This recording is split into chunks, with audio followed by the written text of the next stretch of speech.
श्रीमद् भागवत पुराण। देव ऋषि नारद एक बार भ्रमण करते हुए वृंदावन पहुँचे।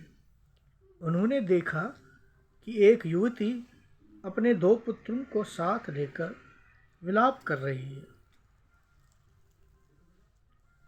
नारद जी ने उससे विलाप का कारण पूछा तो उसने बताया कि वो भक्ति और उसके साथ दो पुत्र हैं, ज्ञान और वैराग्य। कलयुग में इनकी कोई कीमत नहीं है। इनमें जागृति और उत्साह समाप्त हो गया है।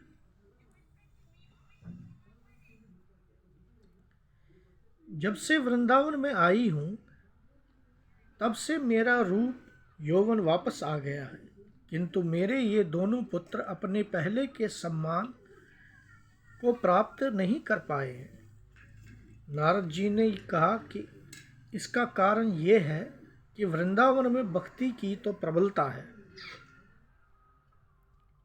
परीक्षित ने कलयुग को अभयदान दिया, इसलिए ज्ञान और वैराग्य का सम्मान समाप्त हो गया है।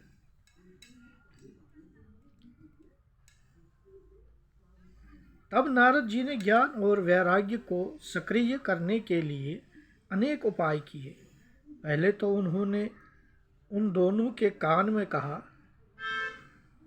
ज्ञान जागो, वैराग्य जागो, किंतु इस पर भी उन दोनों ने कोई सक्रियता नहीं दिखाई। तब नारद जी ने वेद, उपनिषद और गीता के मंत्रों का उच्चारण किया। दोनों ने क्षण भर को अपने नेत्र खोले और फिर बंद कर लिया। संकादिक ऋषियों ने नारद जी को बताया कि ज्ञान और वैराग्य को चेतन करने का एक ही उपाय है कि उन्हें श्रीमद् भागवत पुराण की कथा सुनाई जाए।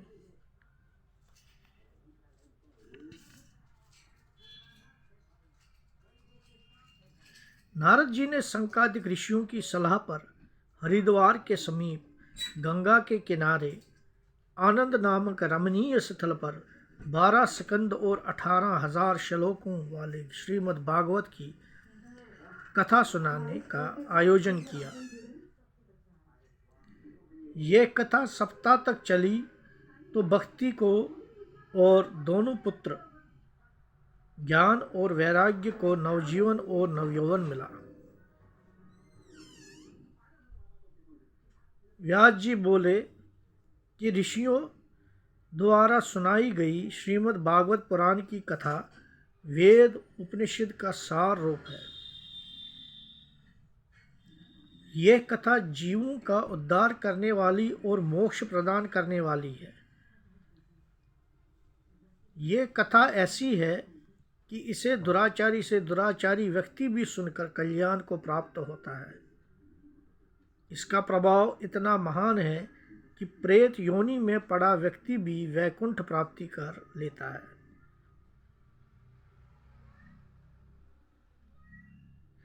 जैसे आत्मा देव नामक ब्राह्मण का दुष्ट पुत्र धुंधकारी वेश्याओं द्वारा मार डाला गया, वह प्रेत योनि को प्राप्त हुआ।